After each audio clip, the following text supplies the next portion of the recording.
আজকের এই ঘটনাটা সব প্রবাসী ভাই বোনদের জীবনে একটা সতর্ক বার্তা হিসাবে কাজে দিবে। আজ 5 বছর পর আমার স্বামী সৌদি আরব থেকে দেশে ফিরেছেন। মনে কত আনন্দ ছিল। এতদিন পর আমার স্বামী আমার কাছে আসলো, মনে অনেক শান্তি লাগতেছিল। কতই না ভালো দিন কাটবে আমার, এটা ভেবে মন ভরে উঠতেছিল। মনে মনে ভাবলাম এবার একটা সন্তান নিবই, কিন্তু আমার স্বামী যে আমার জন্য দেশে মৃত্যু নিয়ে এসেছে এটা আমি ভাবতেও পারিনি। আমার স্বামী দেশে আসার পর তার মাথা ব্যথা, জ্বর সবসময় লেগেই থাকতো। সে কিছুই খেতে পারতো না, সবসময় বমি করতো, আর মাঝে মাঝেই বলতো তার হাতের পেশিতে ব্যথা করছে। রাতে অনেক বেশি ঘামাতো, আবার মাঝে মাঝে অনেক বেশি ডায়রিয়া হতো। আমরা সবাই ভেবেছিলাম হয়তোবা এক দেশ থেকে আরেক দেশে এসেছে, এজন্য এমন ঘন ঘন অসুস্থ হয়ে পড়তেছে। গ্রামের ছোট্ট একটা ফার্মেসি থেকে সাধারণ ওষুধ কিনে খেত, কিন্তু তাতে কোনো কাজ হচ্ছিল না। তার অবস্থা দিন দিন আরো বেশি খারাপ হতে লাগলো। মোটামুটি এভাবে দেশে আসার 1 মাস পর তার অবস্থা অনেক বেশি খারাপ হয়ে যায়। সাধারণ ওষুধ খেয়ে তার আর জ্বর কমতেছিল না, ডায়রিয়া হতো। সে অনেক বেশি দুর্বল হয়ে পড়ে। তার এমন অবস্থা দেখে আমরা সাথে সাথে স্থানীয় একটা হাসপাতালে নিয়ে যাই। তার শরীরে এসব উপসর্গ দেখার পর ডাক্তার তাকে কিছু টেস্ট করতে দেয়, কিন্তু এই টেস্টগুলো এই হসপিটালে হবে না। তাই তাকে নিয়ে আরো বড় হসপিটালে গেলাম। টেস্ট করার পর ডাক্তার যা বলল তা শোনার জন্য আমরা কেউ প্রস্তুত ছিলাম না। আমার স্বামী HIV ভাইরাসে আক্রান্ত। আমি যেহেতু তার স্ত্রী, তাই আমাকেও কিছু টেস্ট করতে দিলেন। পরীক্ষা নিরীক্ষা করে জানালেন আমিও আক্রান্ত হয়েছি HIV ভাইরাসে। আমার স্বামীর অবস্থা তখন আরো অনেক বেশি খারাপ হতে থাকে।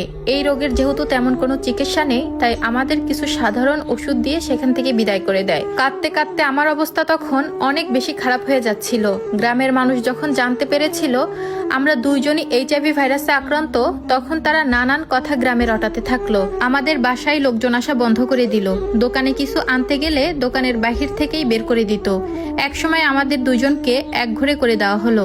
একদিন আমি আমার স্বামীকে জিজ্ঞাসা করলাম, তুমি তো এই রোগ বিদেশ থেকে নিয়ে এসেছো, তুমি সেখানে কি করেছো সব আমাকে বলো। সে কাঁদতে কাঁদতে আমাকে বলল বিদেশে থাকতে মদের বারে যেত বন্ধুদের সাথে। সেখানে সামান্য কিছু টাকায় মেয়েরা তাদের সকল চাহিদা পূরণ করত। বন্ধুরাও খারাপ কাজ করত, সাথে আমিও নিজেকে সামলাতে না পেরে খারাপ কাজে জড়িয়ে পড়ি। সামান্য কিছু টাকার বিনিময়ে ওসব মেয়েদের সাথে রাতের পর রাত কাটিয়েছি। এটাই ছিল আমার জীবনের সবচেয়ে বড় ভুল। আর এই পাপের শাস্তি যে আমি এভাবে পাবো আমি কখনো কল্পনাও করতে পারিনি। আমি তখন চিৎকার করে কাঁদতে কাঁদতে বললাম, তুমি তোমার নিজের চাহিদা মেটালে বাজারের মেয়েদেরকে দিয়ে, আর এদিকে আমি তোমার অপেক্ষা করতে করতে শুধুমাত্র তোমার বাবা মার সেবাই করে গেলাম। কেন এমন করলে আমার জীবনের সাথে? জবাব দাও। আমি বুঝতে পারলাম আমার স্বামীর আর বেশি সময় নেই, আমার কাছে আর কোনো চিকিৎসাও নেই। এই কয়েকদিনে আমার স্বামী যে কি পরিমাণ অসহ্য যন্ত্রণা সহ্য করেছে তা আমি নিজের চোখে দেখেছি। তার শরীরের ওজন কমতে কমতে মাত্র 22 কেজি হয়ে যায়। হাজার হোক, সে তো আমার স্বামী। এতদিন তো তার পাঠানোর টাকা দিয়েই আমি খেয়েছি, আর এখন তাকে এই অবস্থায় ফেলে আমি কোথায় যাব? তার শরীরের দিকে তাকানো যেত না। আজ 1 সপ্তাহ হয়েছে সে আর দুনিয়াতে নেই। তার জানাজাতে কেউ আসেনি। কয়েকজনকে টাকা দিয়ে দাফনের ব্যবস্থা করিয়েছি, আর এবার মনে হয় আমার পালা। আমার স্বামী যদি তাকে নিয়ন্ত্রণ করতে পারতো, তাহলে আজকের দিনটা আমাদের আর দেখতে হতো না। হয়তোবা আমাদের একটা সুন্দর সংসার হতো, আমাদের বাচ্চাও হতো। এত সময় যে স্টোরিটা আপনারা শুনলেন, এটা কিন্তু বাস্তব একটা ঘটনা। কথায় আছে, পাপ কিন্তু বাপকেও ছাড়ে না। প্রবাসী সকল ভাইদের উদ্দেশ্যে বলতে চাই, আপনারা নিজের স্ত্রীর হক অন্য কাউকে দিবেন না। নিজের চাহিদাকে সংযত রাখবেন, আর তা না হলে দিন শেষে এই ভাইটির মতো কিন্তু পাপের শাস্তি অবশ্যই পেতে হবে।